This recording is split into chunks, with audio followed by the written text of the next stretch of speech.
हर किसी से लड़ सकती हो तुम क्योंकि नारी हो तुम. This is a poem about a woman who says that you can fight with anyone because you are a woman. And now we are going to have a talk with UN Resident Coordinator Sara Beslonianti. Thank you so much, Shaili. Shaili Chaudhry is my guest friend today, my guest co-female leader or woman leader. She is a leader in Nepal in her own right. She is the chairperson of a non-for-profit, Sanskriti, that looks at creativity for young people and creativity in different domains. She is a business person. She is a student, an activist. She is a voice, and she's a voice to be reckoned with. And I'm so proud to share the stage with you today, Shaili. Obviously, you have a lot of experiences working in different sectors of the world, parts of the world.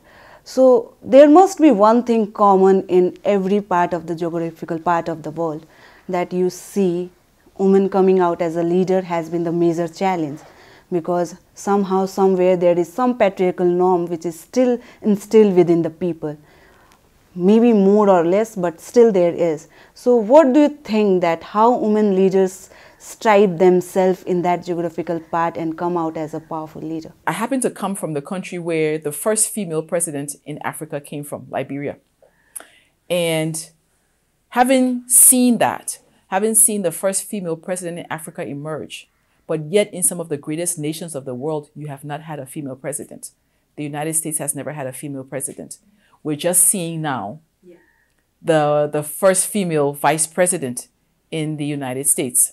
So that tells you around the world, women still face challenges in ascending to high leadership positions. And what we would say is a common, I would say, thread. A common thread, I would think, is social norms and perceptions around the role of women. What do you think that how women leaders, especially in countries like Nepal, can come forward? And the most important question is how the counterparts, the males, can support them and make them proud that you actually have the capability and you can actually lead. Personally, having worked in Nepal before, I was here from 2005 to 2009. And coming back to Nepal now in 2021, I've seen changes. I'm meeting Shaili Chaudhry. I've met other young women, and some from marginalized communities and marginalized population subgroups that might not have had a voice back then at that time, that have a voice now. The question is, do we have a critical mass? Are the numbers enough? Of course, the numbers are not enough. But there's already, I would say, a start. Lots to be done, but we're not at zero. And I think that should be acknowledged. And people like yourself and other young women like you and those who've come before you need to be acknowledged for what you've been able to do. But I think the more that we as women leaders can champion and hail young women leaders like yourself and demonstrate to the little Nepali girl who may be 5 or 6 that this is possible, we're on the right track. We're doing the right thing, and we need to do more of it in diverse ways using different approaches. And so congratulations to you for what you are doing in setting the pace. What we are trying to do in that project is we are training the women in the rural parts to use their traditional life skills of sewing and making the disposable sanitary napkin and reusable sanitary napkin in their home. And they cannot just make that and use themselves, but if they are aware of how to use a sewing machine, they can produce it in some scale and distribute in the market and gain some capital profit as well. So what do you think as a woman leader we can do to support them in their upscaling of lifestyle or bringing their voices out? It requires identifying young people, middle-aged people, and even old people who have certain skills, certain gifts, certain talents in terms of having a voice and leading a voice for something, be able to take action at different levels of society to move, to transform, to change, right? So empowering a woman in her household or in her community to be able to be self-sufficient, we need to do that for every woman. Every woman needs to be supported to be self-sufficient. Leadership is about allowing a woman's natural abilities. We're strong. We have tenacity. We can multitask. We can take a lot. And how we harness all of that into an energy and a movement towards not only us moving forward, but taking so many other women with us, taking so many young girls with us. And I think that's what it's about. And recently we have faced this a long run pandemic, the COVID virus. So it has also affected a lot of people in a lot of ways. So how do you think that the women who are in leadership position or who are at least trying to do something for their community or their domain, maybe the private or public or any other sector, have affected their life in the long run? Idea of COVID, as it were, is a global blow on everyone. Unfortunately, women bear a larger brunt. Women have taken a significant hit in terms of issues they face at home, in terms of gender-based violence, in terms of mental issues, in terms of mental health. Although all people are facing different aspects of mental health, women are particularly challenged because women, especially women in the workplace, women in leadership positions, they are now still responsible for those roles remotely, but then they're seen as the wife and the mother in the home. Yeah. And they're expected professionally to fulfill their role 100%, but because they're physically in the home, they're expected to fulfill that 100%.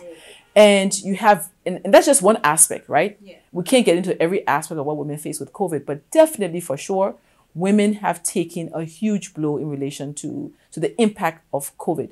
But definitely COVID had affected a lot, and especially economically less developed country like Nepal has faced it more, with increase in the cases of violence and suicide and mental issues as well. What do you think women should know from your experience, women in the leadership or women who are trying to do something in their field should know, or you'd like to share your experience for them? My perspective is I would say that it's important to engage.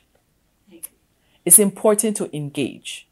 The approach of demand from the perspective of non-engagement doesn't work. If there's no understanding of other parties around what you're trying to achieve and what the value addition is to what the collective goal is, it's a mismatch, right? So I think it's the conversation around the fact that, for example, in Nepal wants to become a developed country. Yeah. Nepal has a strong quest for that. But Nepal can't achieve it if people are left behind, if women are left behind, if marginalized groups are left behind. And many women will be required, women in leadership will be required to bring other women along. Yeah. And I think that's where the narrative needs to be, an engagement around the goal and the intent and how we can shape that to make sure it's inclusive and make sure everybody has a voice and there's space given for leaders to emerge, for new leaders to emerge, new young Shailis to emerge, and making sure that not only the space is given for them to emerge, but for them to have a meaningful role in that process as well. I was just sitting here reflecting on the fact that you have a huge representation of women in terms of leadership at the local level. You have a female president, right? What is your perspective in terms of that? You have now growing numbers than if you compare it to 15, 20 years ago, you didn't have those number of women in leadership at those levels, right? And at the top, you have a woman. Do you not see that as a motivation or as a signal of the fact that Nepal is embracing women in leadership? Yes, I agree to you. To some extent, they have been being inclusive, but it yet has to get a very long run where we can actually say that now Nepal is somewhat we can say it has been inclusive. As a woman leader with such creativity and leading an NGO or not for profit that's looking at creativity, how do you see young women leaders' role in achieving the Sustainable Development Goals? The creativity part, we are using it so that they can use their traditional life skills, which they have been learning since their childhood, and use that to bring a voice out, to bring their arts out and voice that what are the traditions. Like many of the mural arts we have been doing are representing that how dowry was a biggest evil in old days, and now people are saying that no, we are not giving any dowry, or we are not accepting the child marriage. So they are using that art form in various, it could be in a magazine, or it could be in a mural art, or it could be through photographs or video or short movies or website or whatever field they are interested in, even drama and music and dance. They are trying to bring out that voices in traditional form in a creative way with their own story, that no, we are not accepting this anymore. We are going to fight it, and we are not accepting just the male leaders. We are going to bring our voice out, and we have to lead side by side with all the gender, making it inclusive, not just the gender but the racial wise as well. Thank you. Thank you so much, Sarah.